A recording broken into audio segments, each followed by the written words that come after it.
நண்பர் சுவிசேஷ ஜெபக்குழுவின் சார்பாக உங்கள் அனைவருக்கும் இயேசு கிறிஸ்துவின் இனிய நாமத்தில் வாழ்த்துக்கள். இன்றைய அனுதின மன்னா நம்ம இந்த வேதத்திலிருந்து நம்ம தியானிக்க இருக்கிறோம். கர்த்தருடைய வேதத்தில் பிரியமாயிருந்து இரவும் பகலும் அவருடைய வேதத்தில் தியானமா இருக்கிற மனுஷன் பாக்கியவான்.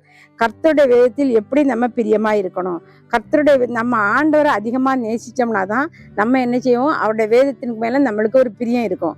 அவரை நம்ம நேசிக்கலன்னா அந்த வேதத்தையுமே நம்ம வாசிக்க மாட்டோம்.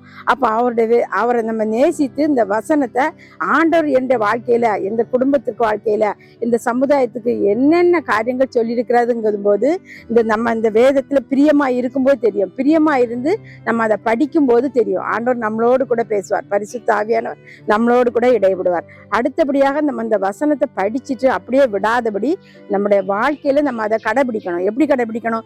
அதை நம்ம தியானிக்கிறவங்களா இருக்கணும். எப்படி தியானிக்கணும்? நான் என்னுடைய வாழ்க்கையில என்னென்ன காரியங்கள் ஆண்டவருக்கு பிரியமில்லாம இருக்கு, என்னென்ன காரியங்கள் நான் அவருக்கு பிரியமா செய்யறேன், அவருடைய வேதத்தின்படி நான் நடக்கலையாங்கிறத நம்ம தியானிக்கணும். அதற்கு உதாரணமாக ஒரு மாடு என்ன செய்யறோம்னா, அது சாப்பிட்டுட்டு அதை மொத்தமா சேர்த்து வச்சுட்டு கொஞ்சம் கொஞ்சமா அசை போடும். அதே போல நம்மளும் இந்த வசனத்தை அதிகாலை வேளையில நம்ம கர்த்தருடைய சமூகத்திலிருந்து படிச்சு அதை நம்ம தியானிச்சு நம்ம இருக்கும்போது என்ன செய்யணும், ஒவ்வொரு வேலையும் செய்யும்போது நம்மளுக்கு நேரம் கிடைக்காது. அதனால நம்ம நேரம் கிடைக்கும் போது வேலை செய்து கொண்டே நம்ம என்ன செய்யலாம், ஆண்டவர் இன்னைக்கு இந்த வசனத்தை என்னோடு கூட என்ன பேசினார், நான் என்னென்ன தவறுகள் செய்தேன், என்னென்ன குற்றங்கள் செய்தேன், யாருக்கு விரோதமா அல்ல பிரியம் இல்லாம எதுவும் பேசினதாங்கிறத ஆவியானவர் நம்மளோடு கூட இடைபடுவார். அப்போ நம்ம அதை தியானிக்கும் போது தான் நம்ம அதை உணர்ந்து கொள்ள முடியும். அதை படிச்சுட்டு நம்ம அப்படியே விட்டுட்டோம்னா நம்ம ஒண்ணுமே செய்ய முடியாது. கர்த்தருக்கு பிரியமா இருக்க முடியாது, அவர்கிட்ட நம்ம ஜெபிக்க முடியாது. ஜெபிச்சோம்னா ஆண்டவர் நம்ம வேதத்தை தியானிக்கும் போது ஆண்டவர் நம்மளோடு கூட பேசுவார். அப்போ நம்மளுக்கு எல்லா காரியங்களும் நம்மளுக்கு தெளிவுபடுத்துவார். நீ இந்த காரியங்களெல்லாம் இப்படியெல்லாம் இருக்கலாங்கிறத சொல்லுவார்.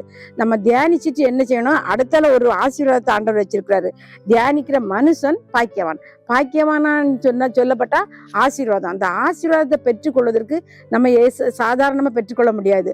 அவர் சொன்ன வார்த்தைகளை நம்ம பிரியமா இருந்து அதுக்கு மேல நம்மளுக்கு ரொம்ப ஒரு பிரியம், ஆசை அதிகமான அளவுக்கு இருக்கணும். அப்பதான் நம்ம படிப்போம், தியானிப்போம். அப்போ என்ன செய்வோம், இந்த ஆசீர்வாதத்தெல்லாம் நம்ம பெற்றுக்கொள்ளணும். ஆசீர்வாதத்தை நம்ம என்ன செய்யணும், காத்துக்கொள்வதற்கு என்ன செய்யணும், நம்ம ஜெபிக்கும் போது ஆண்டவர் நம்முடைய வாழ்க்கையில இந்த காரியங்களெல்லாம் செய்வதற்கு நம்ம என்ன செய்யணும், தகுதியுள்ள பாத்திரங்களா நம்ம மாற்ற முடியும். நம்மளை மாற்றுவாரு. நம்ம மற்றவங்களுக்கும் பிரயோஜனமா இருப்போம். இந்த உலகத்திலே நம்ம ஒரு ஆண்டவருக்கு பிரயோஜனமான ஒரு பாத்திரமாக விளங்க ஆண்டவர் நம்மளை பயன்படுத்துவார்.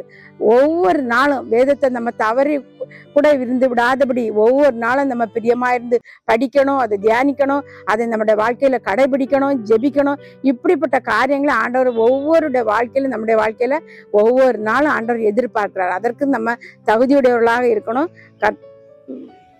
நம்ம தினமும் நம்முடைய வாழ்க்கையில நம்ம என்ன செய்யணும், அதற்கு நம்ம ஜெபிச்சு ஆண்டவரே நான் இதெல்லாம் கடைபிடிக்கவும், அந்த நீ சொன்ன கட்டளைகள் கீழ்ப்படிதல் எல்லாவற்றையும் சொல்லியிருக்குதுங்கப்பா, அதுக்கு நான் தகுதியாக என்னை மாற்றுங்க அப்படின்னு சொல்லி நம்ம ஜெபிச்சு இந்த ஆசீர்வாதத்தை நம்ம பெற்றுக்கொள்ளணும். ஜெபம். நேசிக்கிற எங்கள் நல்ல பிதாவே, உம்மை துதிக்கிற ஆண்டவரே, உம்மை சோத்தரிக்கிறோம். இந்த அருமையான வேளையில ஏசப்பா நீர் எழுதி கொடுத்த வேத வசனங்களை ஆண்டவரே நாங்கள் பிரியமா இருந்து படிக்கவும் அதை தியானிக்கவும் எங்கள் ஒவ்வொருவருக்கும் நீங்க உதவி செய்யுங்கப்பா. அநேக நேரங்கள்ல தவறி விடுகிறோம் ஆண்டவர். அதிகாலை வேளையில ஜெபித்து தியானிக்க மறந்து ஆண்டவரே மத்தியான நேரம், ஈவினிங் நேரம் அப்படியெல்லாம் ஆண்டவரே நாங்கள் கடத்தி போடுகிறோம் ஆண்டவர். அப்படிப்பட்டதான தவறுகளை செய்யாதபடி ஆவியானவரே எங்களுக்கு உதவி செய்யுங்கப்பா. உங்களுடைய வேத வசனத்தை படித்து அதன்படி நடக்கவும் ஜெபிக்கவும் ஆண்டவரே உடைய ஆசீர்வாதத்தை பெற்றுக்கொள்வதற்கு எங்களை தகுதியாக நீங்க மாற்ற வேண்டும் என்று கெஞ்சுறோம் அப்பா. உடைய கரத்திலே எங்களை தாழ்த்தி தருகிறோம். இயேசு கிறிஸ்துவின் மூலமாய் கேட்கிறோம் நல்ல பிதாவே, ஆமென்.